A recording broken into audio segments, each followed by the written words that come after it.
Hello to all, मेरा नाम Vineet Pandey. Last 9 to 10 year से मैं ऑफलाइन क्लासरूम्स में सीनियर क्लासेस को पढ़ा रहा हूँ, 9th class to 12th class, physics, chemistry and mathematics. और इसके पहले हमारा एक और चैनल है जिसका नाम है 2 क्लासेस।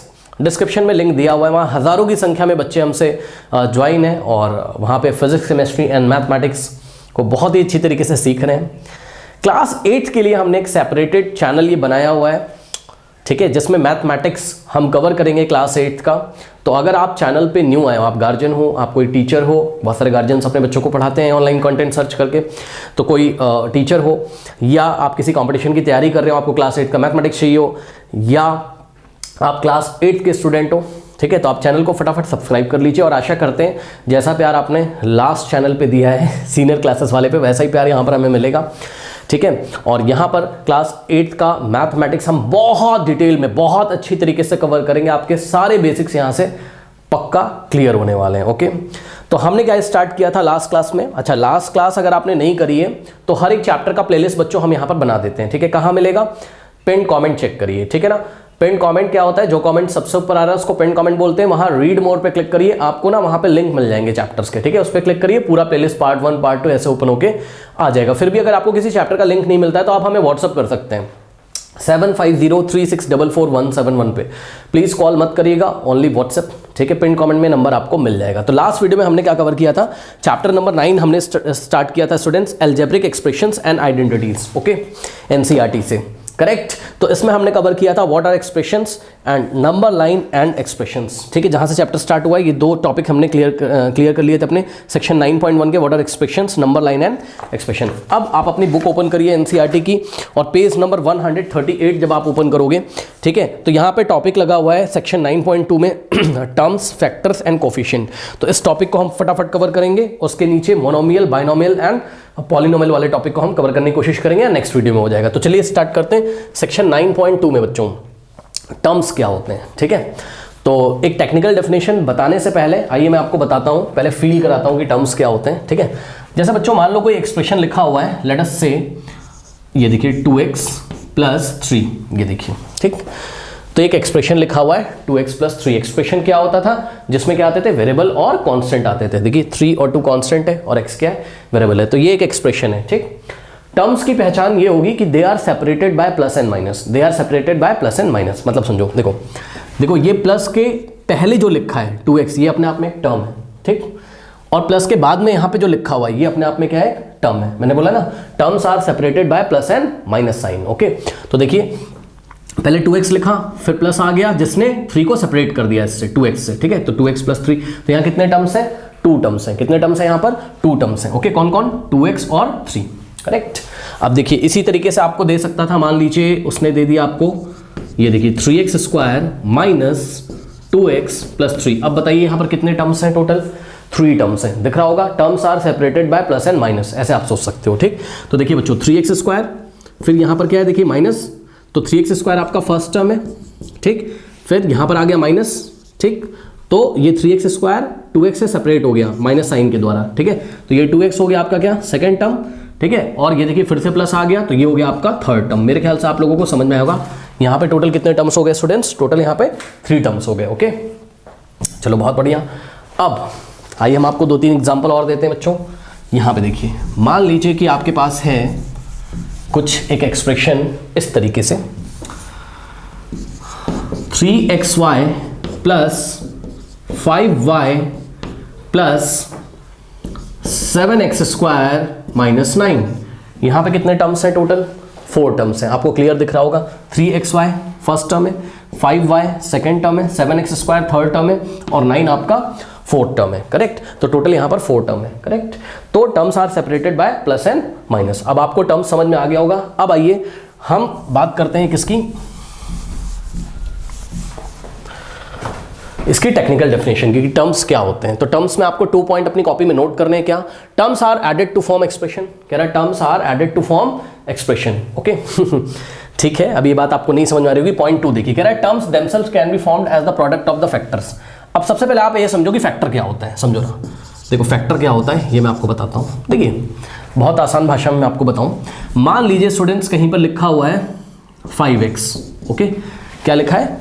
5x, ठीक। इसके पहले मैं आपको एक और आसान भाषा में बात बताता हूँ जो हमने छोटी क्लासेस में पढ़ा है ना। जैसे बच्चों कहीं 6 लिखा हुआ है, क्या लिखा है 6, ठीक है ना। तो 6 के फैक्टर क्या क्या होते हैं, 6 को आप क्या लिख सकते हो 2 × 3। तो हम क्या बोलेंगे, हम बोलेंगे 6 का फैक्टर कौन है 2 है और कौन है 3 है। क्यों, क्योंकि 6 को पूरी तरीके से डिवाइड कर देता है कौन 2, ठीक है। 2 6 को पूरी तरीके से डिवाइड कर देता है। देखिए 2 3 क्या होता है 6, तो हम क्या बोलेंगे 2 इज द फैक्टर ऑफ 6। इसी तरीके से 6 को पूरी तरीके से 3 भी डिवाइड कर देता है। पूरी तरीके से डिवाइड करने का मतलब है रिमाइंडर कितना आना चाहिए 0। सो 6 को पूरी तरीके से 3 भी डिवाइड करेगा तो 3 2 क्या हो जाता है 6। ओके, तो हम क्या बोलेंगे, हम बोलेंगे क्या कि ये जो 3 है ये भी क्या है 6 का फैक्टर है। तो ऐसे नंबर से आपको समझ में आता है। और एग्जांपल दें, और एग्जांपल है बच्चों, मान लीजिए कि आपको लिखा हुआ है 26। ओके, अब देखिए 26 को आप 2 × 13 लिखोगे, ठीक। आप क्या बोलेंगे 2 इज द फैक्टर ऑफ 26 और 13 इज द फैक्टर ऑफ 26। सही है ना, क्यों, क्योंकि 2 26 को पूरी तरीके से डिवाइड कर देता है और 13 भी 26 को पूरी तरीके से डिवाइड कर देता है। हमें पता है, इतना तो सभी बच्चों को पता होगा, ठीक है। चलो अब देखो एक्सप्रेशन में फैक्टर का क्या मतलब है। ये तो हमने नंबर्स के टर्म्स में समझा है ना, जो हम छोटी क्लासेस में पढ़ के आए। अब देखिए एक्सप्रेशन है, मान लीजिए कोई 5x है। बात समझो, देखो बच्चों ये 5x लिखा है, इसका मतलब क्या होता है, इसका मतलब होता है 5 × x। अब समझ में आया, 5x का मतलब क्या होता है 5 × x। अब आप समझ जाओ, इसका मतलब कि 5 is the factor of this 5x। ये जो पूरा 5x लिखा हुआ है ना, तो हम क्या बोलेंगे कि 5 is the factor of 5x और x is the factor of 5x। Okay, इस तरीके से, करेक्ट। नाउ मान लीजिए आपके पास है बच्चों कुछ इस तरीके से, उसने दे दिया 7xy, करेक्ट। तो 7xy को हम क्या लिख सकते हैं, इसका मतलब होता है 7 × x × y, करेक्ट। 7xy को क्या लिखोगे 7 × x × y। तो यहां पर हम क्या बोलेंगे कि ये जो एक्सप्रेशन लिखा हुआ था 7xy, ठीक है, तो 7 is the factor of 7xy, x is the factor of 7xy, y is the factor of 7xy, ठीक है। तो फैक्टर का आपको मतलब समझ में यहां पर आ गया होगा, करेक्ट। एक दो एग्जांपल मैं आपको और देता हूं। ये देखिए, मान लीजिए बच्चों कहीं पर लिखा हुआ है क्या -5x लिखा हुआ है, ठीक है। तो आप इसको क्या लिखोगे, यहाँ माइनस है, ध्यान दीजिएगा, ठीक। तो इसको आप लिखोगे -5 × x। तो हम बोलेंगे -5 is the factor of -5x and x is the factor of -5x। -5 भी -5x का फैक्टर है और x भी क्या है -5x का फैक्टर है। ये इसका थोड़ा सा मीनिंग होता है फैक्टर का। ओके, तो आई थिंक आप लोग को फैक्टर समझ में आया होगा, ठीक। एक और आसान सा सवाल लेते हैं। मान लीजिए उसने दिया -9xy। अब इसके फैक्टर्स बताइए, -9xy के फैक्टर कौन कौन होंगे बताइए। तो जवाब है इसको आप लिखोगे -9 × x × y। तो -9 इसका फैक्टर होगा, इसका मतलब ये वाला जो पूरा एक्सप्रेशन है -9xy। ओके, तो -9 का फैक्टर होगा, x भी -9xy का फैक्टर होगा और y भी -9xy का फैक्टर होगा। तो आई थिंक आपको फैक्टर समझ में आ गए होंगे, करेक्ट स्टूडेंट्स, ठीक है। अब देखिए, अब आप टर्म्स का सेकंड वाला पॉइंट पढ़िए, कह रहा है terms themself can be formed as the product of the factors, ठीक है। Terms themself can be formed as the product of the factor. मतलब अगर फैक्टर्स है आपके पास, किसी एक्सप्रेशन के फैक्टर है, उनका अगर आप प्रोडक्ट कर लोगे तो आपको क्या मिल जाएंगे टर्म्स। देख लीजिए, ये देखिए जैसे ये वाला एक एक्सप्रेशन है, ठीक। मैं आपको दिखाता हूँ, इसको थोड़ा सा मैं डिटेल में करके दिखाता हूँ। देखिए, एक पहले हम अच्छा सा एक्सप्रेशन ले लेते हैं कोई, ठीक है, जिससे चीज़ें हमें समझ में आ जाए। चलिए देखिए, यस, मान लीजिए हम एक एक्सप्रेशन ले रहे हैं -9xy + 7y और +5, करेक्ट। ये एक एक्सप्रेशन है। ओके बच्चों, अब देखो जरा, इसमें फर्स्ट टर्म कौन है -9xy, ये आपका फर्स्ट टर्म है, ठीक। 7y ये आपका सेकेंड टर्म है और 5 ये आपका क्या है थर्ड टर्म है, करेक्ट। तो ध्यान से देखिए बच्चों, -9xy को आप क्या लिख सकते हो -9 × x × y, या फिर हम क्या बोल सकते हैं कि -9 × x × y की हेल्प से क्या बना -9xy। भाई इसको मल्टीप्लाई करेंगे तो -9xy आएगा ना। ओके बच्चों, तो ध्यान से देखिए जरा, ये देखिए -9xy बन के तैयार हो गया। कैसे बन के तैयार हुआ? जब हमने -9 को x से मल्टीप्लाई किया, उसके बाद जो आंसर आया उसको y से मल्टीप्लाई किया, यानी कि -9 इंटू एक्स इंटू वाई किया, यानी कि हमने -9xy के तीनों फैक्टर को मल्टीप्लाई कर दिया। किसको किसको भाई? -9 क्या है? इसका फैक्टर है। x भी क्या है? इसका फैक्टर है। y भी क्या है? इसका फैक्टर है। यानी कि हमने फैक्टर्स का प्रोडक्ट निकाल लिया, हमने फैक्टर्स का प्रोडक्ट निकाल लिया। चेक करिए, -9 इंटू एक्स इंटू वाई। ठीक भाई, -9 फैक्टर है, x फैक्टर है, y फैक्टर है, तो फैक्टर्स को हमने क्या किया? प्रोडक्ट निकाल लिया। मल्टीप्लाई करने का मतलब प्रोडक्ट निकाल लिया। तो फैक्टर्स का हमने क्या निकाल लिया? प्रोडक्ट निकाल लिया। जब आप फैक्टर का प्रोडक्ट निकाल लोगे तो आपको एक्सप्रेशन का टर्म मिल जाएगा। चेक करो, इस एक्सप्रेशन का टर्म क्या है? ये टर्म ही तो है -9xy, यही तो लिखा हुआ है। कह रहा है कि terms themself can be formed as the product of the factor. ठीक है, जब आप क्या करते हो? जब आप क्या करते हो? प्रोडक्ट ऑफ द फैक्टर करते हो। फैक्टर्स का जब आप प्रोडक्ट करते हो तो आपको टर्म्स मिल जाते हैं।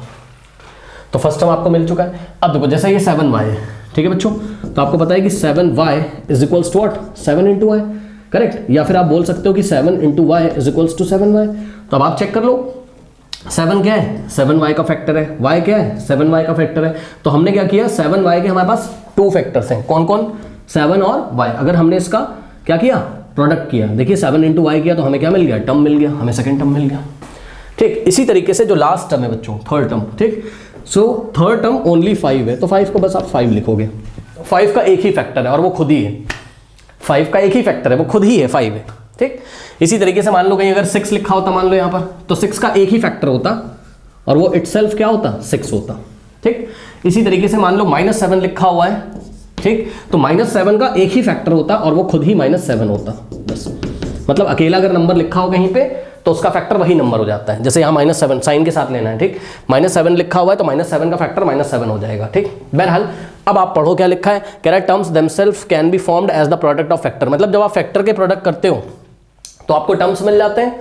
देखिए, ये देखिए फैक्टर के प्रोडक्ट करा, फर्स्ट टर्म मिला, यहाँ पे फैक्टर के प्रोडक्ट किया, सेकंड टर्म मिला, और लास्ट में फैक्टर का प्रोडक्ट तो नहीं किया क्योंकि एक ही फैक्टर था, तो -7 का फैक्टर -7 है। तो ये देखिए ये टर्म्स मिल गए, first term, second term, third term. फिर उसने क्या बोला? उसने बोला कि terms are added to form expression. अगर हम टर्म्स को ऐड कर दें, अगर हम टर्म्स को कर दें, ऐड कर दें, तो हमें क्या मिलता है? एक्सप्रेशन मिल जाता है। तो टर्म्स को देखिए ऐड किया गया, -9xy में +7y किया गया है और फिर उसमें -7 ऐड किया गया है। ठीक है, अब सुनो, बहुत सारे बच्चे बोलेंगे कि सर यहाँ पे 7 को ऐड तो नहीं किया गया, सब्ट्रैक्ट किया गया है। ठीक है ना, मैं आपको बताऊं, 7 को देखिए यहाँ पे -7 लिखा है, इसका मतलब क्या होता है मैं आपको बता दूं। देखिए इसका मतलब होता है -9xy और +7y और +7, ऐसे आप लिख सकते हो। तो आप देखो -7 को क्या किया गया? ऐड ही तो किया गया है। ठीक, तो -9xy ये वाले टर्म को, 7y ये वाले टर्म को और -7 वाले टर्म को ऐड किया गया है, तो हमें एक एक्सप्रेशन मिलके तैयार हो गया। इसको आप अगर सॉल्व करोगे तो आपका आंसर आएगा -9xy +7y और प्लस माइनस क्या होता है? माइनस, तो -7 आ जाएगा। ठीक है, तो प्लस माइनस वापस से क्या हो जाएगा? माइनस। ठीक, तो -7 अगर कहीं लिखा है इसका मतलब -7 को ऐड किया गया है। इसको हम -7 को ऐसे लिख सकते हैं, प्लस ब्रैकेट में -7। तो अब आई थिंक बच्चों आपको टर्म्स समझ में आए होंगे कि टर्म्स कैसे बनते हैं। प्रोडक्ट निकालते हैं हम किसका? फैक्टर का। अगर फैक्टर का प्रोडक्ट निकालें तो टर्म्स बन जाते हैं, और टर्म्स को जब हम ऐड करते हैं तो एक्सप्रेशन बन जाता है। ये देखिए terms are added to form expression. और आपको किसी भी एक्सप्रेशन में नंबर ऑफ टर्म्स बताना आता है कि भाई उसमें 1 टर्म है कि 2, सॉरी उसमें नंबर ऑफ टर्म्स 1 है कि 2 है कि 3 है। तो ये अब आप सीख चुके हो। ओके, उसके बाद आते हैं नेक्स्ट टॉपिक है क्या? कॉफिशिएंट्स। ठीक है, तो ये कॉफिशिएंट क्या होते हैं इसको हम देखते हैं। ठीक है, चलिए इसको पहले हम एक इजी एग्जांपल लेते हैं, उससे हम समझते हैं कि कॉफिशिएंट क्या होते हैं। ओके स्टूडेंट्स, देखिए क्या बोल रहे हैं। कह रहा है कि the numerical factor of a term, ध्यान दे स्टूडेंट्स, द न्यूमेरिकल फैक्टर मतलब कोई नंबर होगा। ठीक, the numerical factor of a term is called numerical coefficient और सिंपली कोफिशिएंट। अब इसका क्या मतलब है? The numerical factor of a term मतलब कोई टर्म है। चलो आइए हम आपको एक छोटा सा एग्जांपल देते हैं। जैसे 4x है, ठीक, और +5 लिखा हुआ, ये एक एक्सप्रेशन है, करेक्ट। अब देखो इसका फर्स्ट टर्म कौन सा है? 4x है, ये क्या है? इसका फर्स्ट टर्म है। ठीक, ये सेकेंड टर्म क्या है? इसका 5 है। तो मान लो इसका मैं फर्स्ट टर्म ले रहा हूँ, ठीक, क्या है? 4x है, और इसके मैं फैक्टर निकाल रहा हूँ। तो 4x के फैक्टर क्या क्या हो जाएंगे? 4 × x। अब सुनिए, हमने इसका फर्स्ट टर्म लिया 4x के हमने फैक्टर निकाले, क्या क्या आया? 4 × x। भाई 4 एक तो अभी पढ़ाया था 4x के फैक्टर कौन कौन होंगे, 4। भाई 4x का फर्स्ट फैक्टर कौन होगा, 4, और 4x का सेकंड फैक्टर कौन होगा, x हो जाएगा। ठीक, तो सुनो 4x के आपने 2 फैक्टर निकाले हैं, कौन कौन से, 4 और x। इसमें से न्यूमेरिकल फैक्टर कौन सा है बताइए, न्यूमेरिकल मतलब नंबर कौन सा है इसमें से, क्या ये न्यूमेरिकल फैक्टर है, x क्या एक नंबर है, नहीं ये तो वेरिएबल है, ये तो वेरिएबल है, सही है ना। तो इसमें न्यूमेरिकल फैक्टर कौन है, 4 है। तो जो न्यूमेरिकल फैक्टर होता है उसी को हम कोफिशिएंट बोलते हैं। ठीक है, यानी कि 4 is the coefficient of 4 is the, इस 4x में कोफिशिएंट कौन है, तो जवाब है 4x का पहले आप क्या कर लो, फैक्टर कर लो, उसमें जो न्यूमेरिकल वैल्यू दिखाई पड़ेगी वही क्या होगा उसका कोफिशिएंट। तो 4 इज द, अभी और क्लियर होगा, परेशान ना हो, 4 is the coefficient of 4x, बात समझे। ठीक है, 4x का कोफिशिएंट कौन है, 4 है। ओके, ठीक है। अब देखो बच्चों, यहाँ पर अकेला जैसे ओनली 5 लिखा है, कोई x y z कुछ नहीं है, तो यहाँ पे आप कोफिशिएंट की बात नहीं करोगे, इसको ओनली कांस्टेंट टर्म बोल देंगे। क्या बोल देंगे, कांस्टेंट टर्म। तो यहाँ पे आपको टेंशन नहीं लेनी है, मैं आपको 1-2 और एग्जांपल देता हूँ तो आपको क्लियर हो जाएगा। ठीक है, जैसे कि मान लीजिए स्टूडेंट्स, देखिए ये देखिए लिखा हुआ है कहीं पे एक एक्सप्रेशन 7xy माइनस 5x। ठीक, अब इसमें फर्स्ट टर्म ले लो 7xy और 7xy का फैक्टर करो, क्या होगा 7 इंटू एक्स इंटू वाई। ठीक, तो 7xy का फैक्टर कौन कौन हो गया, 7 हो गया, x हो गया, y हो गया। ठीक, अब इन तीनों फैक्टर में से न्यूमेरिकल फैक्टर कौन सा है, 7 है। ठीक, तो ये 7 ही क्या कहलाएगा यहाँ पर, कोफिशिएंट। तो हम क्या बोलेंगे, 7 is the coefficient of 7xy। बस समझ गए, यही बात लिखी है, the numerical factor of a term is called numerical coefficient, और सिंपली इसको हम कोफिशिएंट, या तो इसको न्यूमेरिकल कोफिशिएंट बोल दो या तो ओनली कोफिशिएंट बोल दो बस। ठीक है, तो न्यूमेरिकल कोफिशिएंट बहुत बड़ा शब्द है, तो हम नॉर्मली हम इसको क्या बोलते हैं, कोफिशिएंट बोलते हैं। ओके, नाउ जैसे इसका सेकंड टर्म देखिए -5x है। ठीक, इसका सेकंड टर्म क्या है, -5x है। ओके, सो यहाँ से क्या आ जाएगा स्टूडेंट्स, -5x के फैक्टर -5 इंटू एक्स। अब देखो बच्चों, यहाँ पर न्यूमेरिकल फैक्टर कौन है, न्यूमेरिकल मतलब वो पॉजिटिव न्यूमेरिकल वैल्यू भी हो सकती है, नेगेटिव भी, मतलब पॉजिटिव नंबर भी हो सकता है और नेगेटिव नंबर भी हो सकता है। ठीक, तो इस बार -5 है, न्यूमेरिकल वैल्यू क्या है, -5 है, तो हम क्या बोलेंगे, -5 is the coefficient of, is the coefficient of -5x। ठीक है, तो -5x का कोफिशिएंट कौन है, -5 है, करेक्ट। तो मेरे ख्याल से आपको समझ में आई होंगी चीज़ें। अब आइए फटाफट हम आपकी प्रैक्टिस करा देते हैं बच्चों कोफिशिएंट पे बेस, क्योंकि बहुत सारे बच्चे कंफ्यूज रहते हैं कोफिशिएंट को लेके। ठीक है, तो चलिए कुछ सवाल मैं आपको देता हूँ और उसमें आप न्यूमेरिकल वैल्यू को देखते ही बता देंगे मेरे ख्याल से, और वही उसका क्या होगा, कोफिशिएंट हो जाएगा। ओके, चलिए न्यूमेरिकल वैल्यू नहीं, न्यूमेरिकल फैक्टर। ओके, चलिए जैसे कि मान लीजिए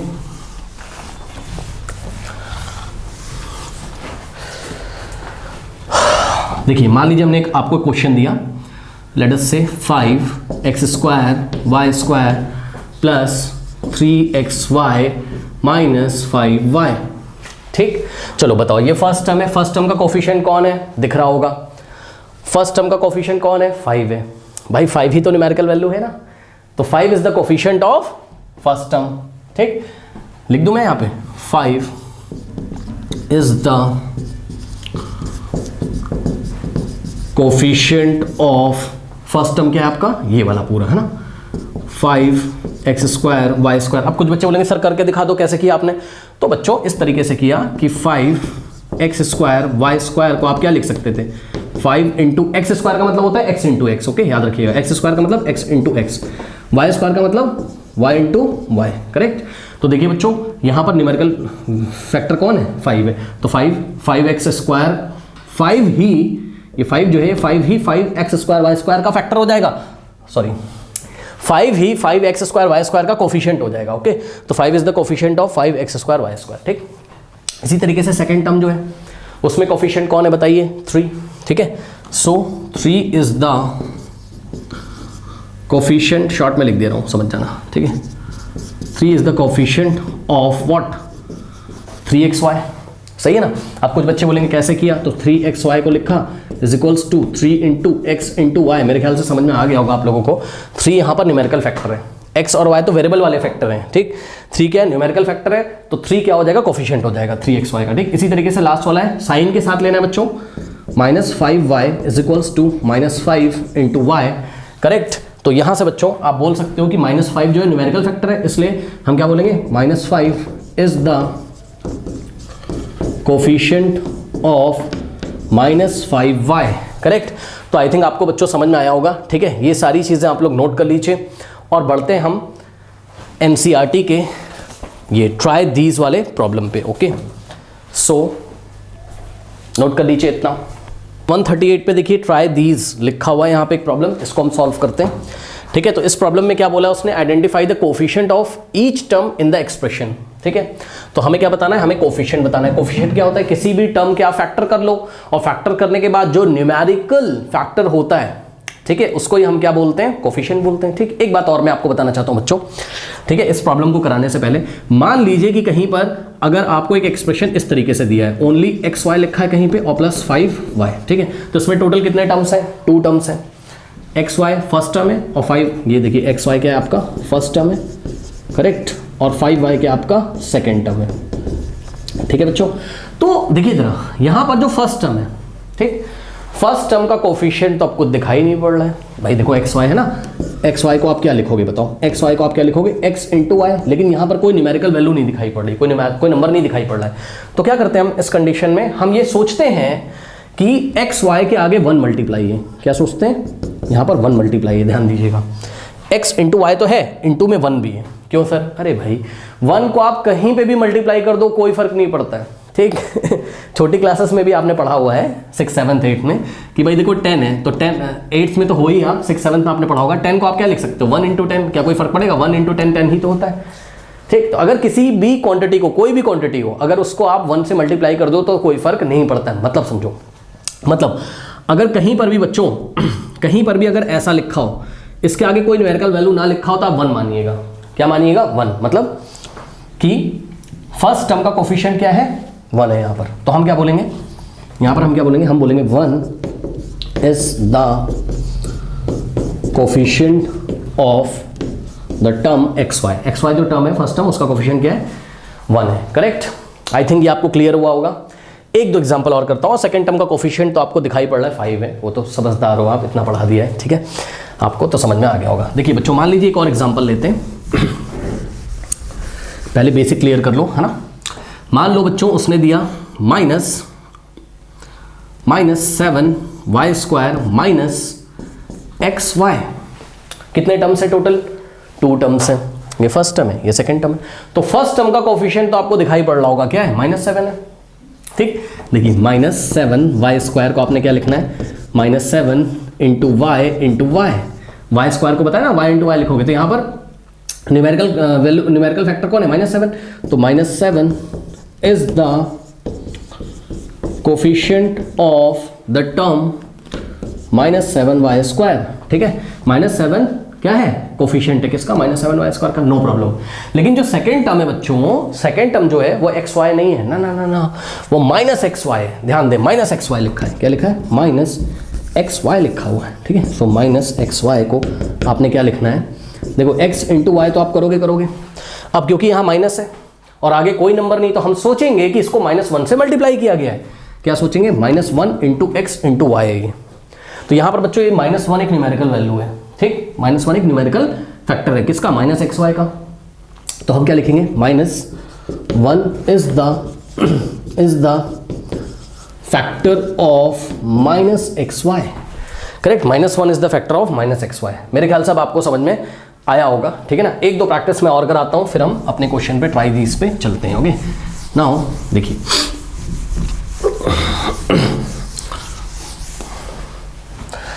मान लीजिए बच्चों आपको उसने क्वेश्चन दिया -x² y² प्लस xy और -x², ये लीजिए। सो यहां पर देखिए -x² y² है, -x² y² है, इसको आप लिखोगे -1 इंटू x² को आप क्या लिखोगे, x इंटू x इंटू, यहाँ पे ब्रैकेट लगा लो, नहीं लगाना हो तो मत लगाओ, ठीक है, यहाँ लगा सकते हो आप, y² की जगह y इंटू वाई। अब देखो यहाँ पर ये -1 एक न्यूमेरिकल फैक्टर है, किसका, minus x square y square का, तो -1 is the coefficient of the first term minus x square y square. Okay, इसी तरीके से एक्स वाई लिखा है, तो ध्यान दें स्टूडेंट्स, यहाँ आगे क्या है, प्लस है, तो एक्स वाई को हम कुछ नहीं एक्स इंटू वाई इंटू आगे 1 लिखेंगे, 1 का मतलब प्लस का 1, तो 1 क्या होगा, इसमें लिख दे रहा हूँ बस, इसका कोफिशिएंट क्या हो जाएगा 1। अच्छा, इसका पहचान जाओगे, इसका -1 होगा, कैसे, माइनस एक्स स्क्वायर को आप क्या लिखोगे, -1 इंटू एक्स स्क्वायर को क्या लिखेंगे, एक्स इंटू एक्स, ये लीजिए, -1 इसका न्यूमेरिकल फैक्टर है, ठीक, सो -1 इसका कोफिशिएंट हो जाएगा, किसका, माइनस एक्स स्क्वायर का। ओके, यानी कि -1 is the coefficient of minus x square. ये बात समझ में आ गई, ठीक है। अच्छा, इतना हो गया। अब एक बात और मैं आपको बताना चाहता हूं, क्या, अगर आपको एक कांस्टेंट टर्म दिखाई पड़े, ठीक है, देखिए बात समझो, जैसे कि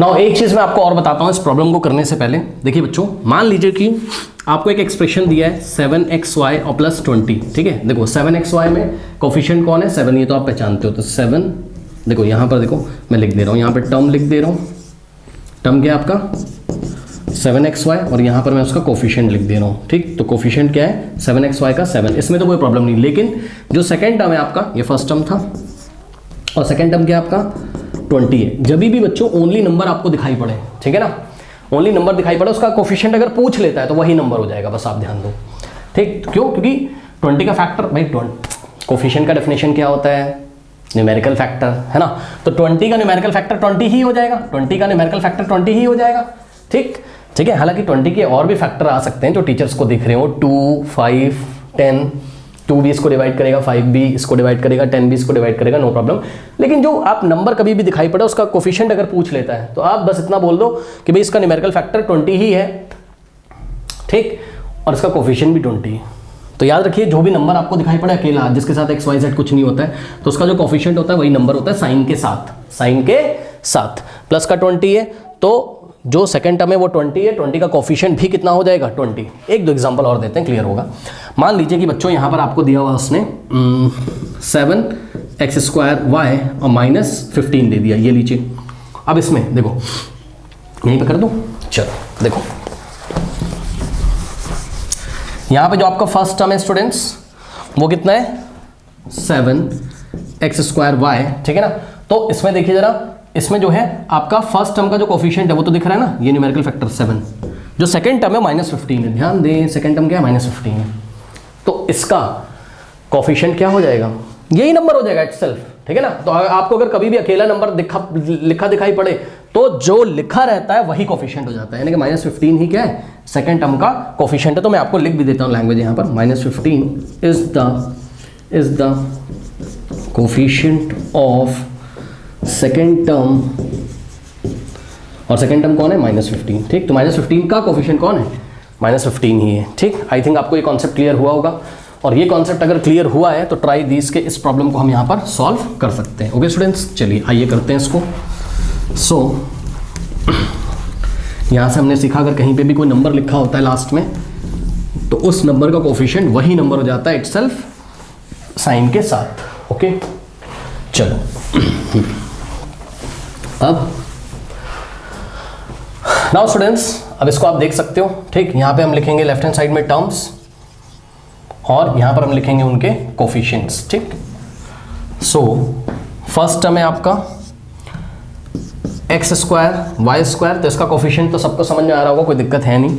देखिए x² y² को आप क्या लिखोगे, x² को x इंटू x, y² को y इंटू y लिखेंगे, और इसके आगे कोई भी नंबर नहीं है तो 1 से मल्टीप्लाई कर देंगे। अब यहाँ पर न्यूमेरिकल फैक्टर कौन है 1, ये 1 क्या है x² y² का न्यूमेरिकल फैक्टर है, ठीक। तो न्यूमेरिकल फैक्टर ही कोफिशिएंट कहलाता है, ठीक है। तो x² y² का कोफिशिएंट कितना हो गया 1। अब सेकेंड टर्म क्या है बच्चों, -10 x² y, तो यहाँ से देखिए -10, हालांकि आपको आंसर आता होगा इसका डायरेक्ट, बट मैं करके दिखा दे रहा हूँ। -10 x² y को क्या लिखेंगे, -10 इंटू x² को क्या लिखेंगे, x इंटू x इंटू में y लिखा ना y, ठीक है। तो इसका न्यूमेरिकल फैक्टर कौन है -10 है, ठीक। तो कोफिशिएंट क्या हो जाएगा सेकेंड टर्म का -10। थर्ड टर्म देखिए बच्चों, सो थर्ड टर्म है आपके पास 5 एक्स वाई स्क्वायर, तो ऑब्वियसली यहाँ पे दिखाता हूँ 5xy स्क्वायर को, और देखो 5 के आगे कैसा है, प्लस का साइन है, इसलिए मैंने यहाँ कोई माइनस नहीं लगाया, ठीक है ना, कोई साइन नहीं लगाया मतलब प्लस लगाया, ओके। तो 5 into x into y square का मतलब y इंटू वाई, ठीक है ना, ओके। सो आप देख सकते हो यहाँ पे न्यूमेरिकल फैक्टर कौन है, 5 है, ठीक। So third term 5xy square का जो कोफिशिएंट है वो कितना है, 5 है। उसके बाद फोर्थ टर्म जो है बच्चों कितना है, -20। अब -20 के साथ कोई भी XYZ वेरिएबल नहीं लगा हुआ है, ठीक। तो जब भी अकेला नंबर लिखा होता है तो जो नंबर लिखा होता है वही कोफिशिएंट होता है, ठीक। तो जो फोर्थ टर्म है -20 का कोफिशिएंट -20 ही हो जाएगा, ये इसमें खास बात है, ओके स्टूडेंट्स।